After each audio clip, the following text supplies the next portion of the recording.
Hi everyone, welcome back to my channel. So today I will be showing you how I make my fish tacos. I'm going to start by showing you how I make my avocado cream. It's one of my favorite creams that I make when it comes to tacos or especially fish tacos. And also if you like flautitas, which are crispy, really rolled tacos that we make in Mexico. So I start by having the recipe requires 2 avocados, 2 lemons, 1 chile serrano, and 1 clove of garlic. But obviously, you can modify it to your liking. I like it very spicy, so I added 2 chilies instead of one. And as you go along, you're going to see that you're going to need more lemon and also a little bit of water. That's because the cream itself is very, very thick, and also the avocado, it depends on how ripe it is. Mine weren't very ripe, so they were a little bit harder than usually. So I added a little bit more liquid to it. You could also add sour cream to make it to have a different dimension to the cream, but this time I wanted it to be all about the avocado. I wanted to be high in fat, and if I added the sour cream, not only would it be a lot higher in fat, but it will also be higher in carbs. So I'm trying to go back into keto. I got myself out of ketosis. I have been having such a hard time getting back into keto, so I'm trying my hardest to do it this past week. So that's why I want to keep my carbs very, very low. As you see right here, I'm going to add another lemon because it wouldn't blend. Another thing that you could use, it's a food processor, which it will make your life so much easier. But I don't have a food processor at the moment, so I'm just working with what I got, and that's my blender. So you want to just keep adding lemon and liquid to it to give it the consistency that you want. You can also make this into an avocado salsa by adding tomatillos to it. It's actually the green tomato, and it will make it into a salsa. But again, tomatoes have a very high carb content, so I didn't want to do that today.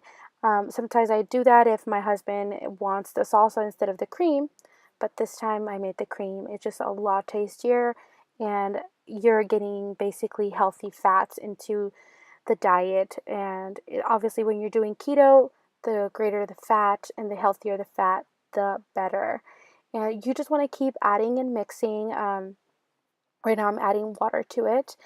And as the process went along, I added another lemon. I think in total, I added 4 lemons. I really love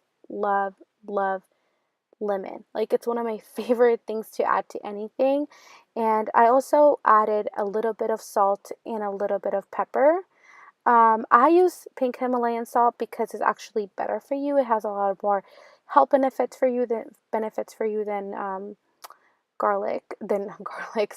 regular salt. I grabbed the spatula to kind of mix it up and help the blender. Again, because I have a blender, it tends to get stuck a little bit, so you want to just help it out a little bit to kind of mix things together.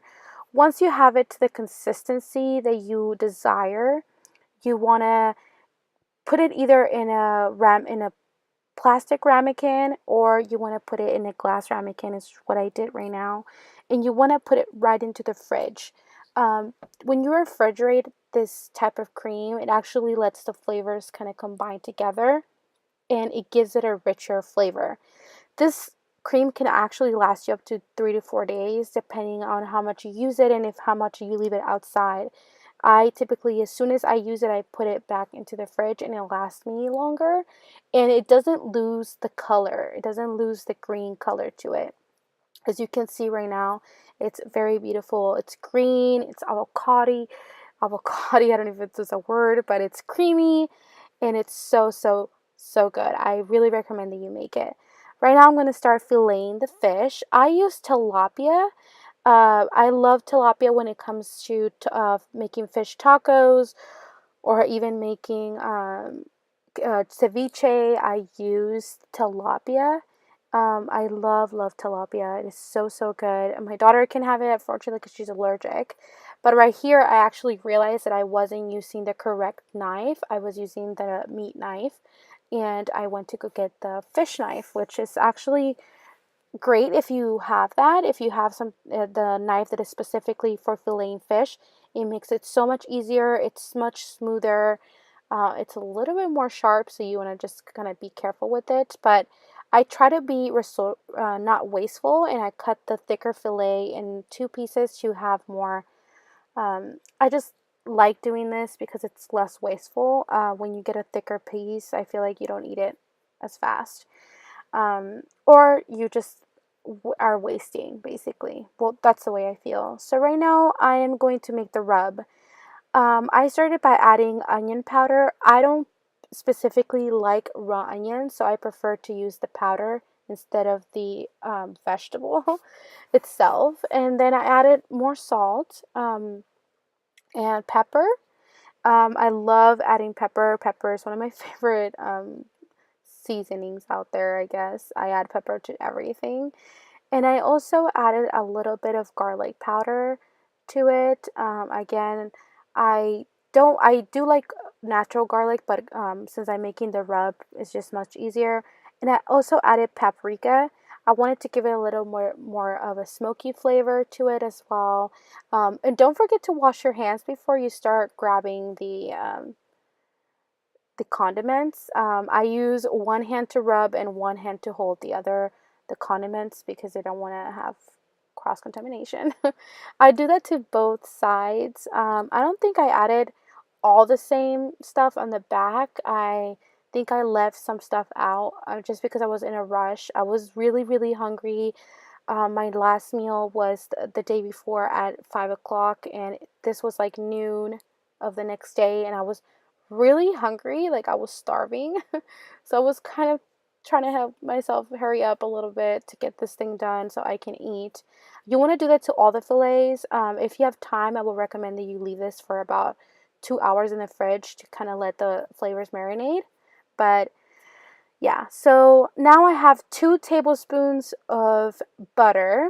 Butter goes great with fish and also with red meat. And I use the Cricker Gold butter, and it's the best butter I've ever had in my life. And not only is it better, but it's grass fed and it's organic. It's a little expensive, but it's worth buying. If you're on the keto diet, I highly recommend it. So you want to leave the fish for about 3 to 2 minutes on each side. Once you start seeing the butter getting a little bit golden brown and the fish on the side, you can see that's golden brown. You want to flip every fillet and again, leave it for 2 to 3 minutes. You don't want to overcook fish. Otherwise, it's going to taste really dry and really chewy. And nobody likes a chewy fish or chewy meat. Everybody likes it when it has all the juices and it has all the flavor in it. I grab sometimes the butter, I put it to the side and I use it for something else when I'm making um, like meat or when I'm making omelet or something. It has like a very nice flavor to it. Or I put it on top of the fish. So right now I'm going to leave it for about 2 to 3 minutes on the other side. I don't want to overcook it. I don't want to let it get chewy. And then I take it out and I leave it to rest for about a minute and a half before I start cutting it. Now I'm going to start plating, and I use the butter lettuce for my tacos, and then I put the cream on top, and it's super delicious. And I really hope you guys enjoy this recipe and try it out. Let me know if you do, and I will see you guys on the next one. Bye!